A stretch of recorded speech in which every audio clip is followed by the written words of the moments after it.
Hi friends, நம்ம விஜய் மல்லி ஸ்டோரியில் ரொம்பவே பார்த்திங்கன்னா சுவாரஸ்யமான இன்ட்ரெஸ்டான விஷயங்கள் எல்லாமே எபிசோடில் பார்க்க போகிறோம். மெயினாக விஜய் ஜெயிலேருந்து வெளியில் வரணும். ஸோ அதுக்கு யார் உறுதுணையாக இருப்பாங்கன்னா மல்லி தான்.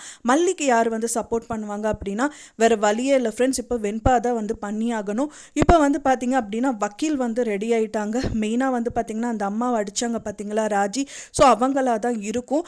கண்டிப்பாக அவங்க பார்த்திங்கன்னா ஒன்றா அர்ஜுனோட அம்மாவாக இருக்கலாம், அப்படி இல்லாட்டா அவங்களே வக்கீலாக இருக்கலாம். ஆனால் சரியான மாசான என்ட்ரி அவங்க கொடுப்பாங்க அப்படின்னே தெரியுது. ஸோ அது மட்டும் இல்லாமல் இவங்களுக்கு சாட்சி இப்போ ரெடி பண்ணணும், சரியான ஆதாரம் கிடைக்கணும். ஸோ அதுக்கு பார்த்திங்கன்னா மல்லியை ஃபஸ்ட்டு பார்த்துட்டாரு விஜய். அண்ட் தென் அவங்கெல்லாம் ஸ்டெப் எடுத்துகிட்டு இருக்காங்க. ஒரு பக்கமாக வெண்பாவே சாமர்த்தியமாக இவங்க கிட்ட கதிரேஷன் அவங்க தாத்தா கிட்டேயும் நிஷா கிட்டேயும் பேசிட்டு ஜெயிலுக்கு அவங்க அப்பாவை பார்க்கணுன்னு வந்திருக்காங்க. கண்டிப்பாக வெண்பா பாப்பா இவ்வளோ நேக்காக சொல்லி அவங்க கூட்டிகிட்டு வந்திருக்காங்கன்னா கண்டிப்பாக அவங்க அப்பாவுக்கு ஹெல்ப் பண்ணுறதா தான் இருக்கணும். கண்டிப்பாக அவங்க ஃபோன்லேருந்து ஏதாவது ஒரு ஆதாரங்கள் எடுத்து வச்சுருக்கலாம். ஸோ அது அவங்க அப்பா காமிக்கிறதா கூட இருக்கலாம். ஸோ என்ன பண்ணுறதுன்னு தெரியலப்பா, அவங்க இந்த மாதிரிலாம் பேசிகிட்டு இருந்தாங்க. ஸோ நான் ரெக்கார்ட் பண்ணி வச்சுருக்கேன் அப்படிங்கிற மாதிரி சொன்னாங்கன்னா ரொம்பவே சந்தோஷமாக இருக்கும். உடனடியாக நீ என்ன பண்ணுறீங்கன்னா வெண்பா, இது கொண்டு போய் மல்லி அம்மா கிட்டே எப்படியா சேர்த்துரு, இல்லைனா மெசேஜாவது பண்ணி விட்டுரு, அவள் பார்த்துப்பா அப்படிங்கிற மாதிரி சொல்லுவாருன்னு தான் நினைக்கிறேன் ஃப்ரெண்ட்ஸ். ஸோ இந்த மாதிரி கதை நகரத்துக்கும் ரொம்பவே சான்சஸ் இருக்குது. பட் ஆனால் நிஷா அவங்க அப்பாவை பார்க்கவே கூடாது, காமிக்க மாட்டேன் அப்படிங்கிற மாதிரி தான் பேசிகிட்டு இருக்காங்க. அப்படியே இருந்தாலும் அந்த குழந்தை எப்படியாவது பார்த்துருவோம் அப்படின்னு தான் எதிர்பார்க்கப்படுது.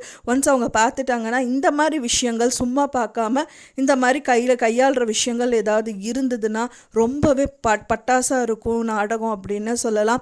ஸோ அந்த குழந்தை சின்ன வயசுல எல்லாமே யோசிக்குது. ஸோ டைரெக்டாக நான் அப்பாவை கொண்டு போய் காமிங்க அப்படின்னு சொன்னால் அவங்க காமிக்க மாட்டாங்க அப்படின்னு சொல்லி தான் இனிமேல் மல்லியம்மா எனக்கு வேண்டாம், அப்பாவை நான் போய் பார்க்க மாட்டேன், ஆனாலும் பார்த்திங்கன்னா ஒரே ஒரு வாட்டி அப்பாவை நான் என்னை காமிச்சு கொடுத்துருங்க அப்படின்னு சொல்லிச்சு அந்த குழந்தை.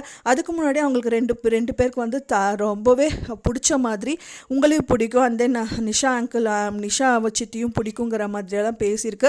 ஸோ இதே மாதிரியே அவங்கள மயக்கிற மாதிரி பேசி இந்த மாதிரி விஷயங்கள் ஏதாவது பண்ணாங்கன்னா சூப்பராகவே இருக்கும். ஏன்னா மல்லிக்கு அண்ட் விஜய்க்கு வெண்பா எந்த மாதிரி ஆளுன்னு தெரியும். பட் ஆனால் நிஷாக்கு கதிரேஷனுக்கு அவங்கள பற்றி தெரியாது.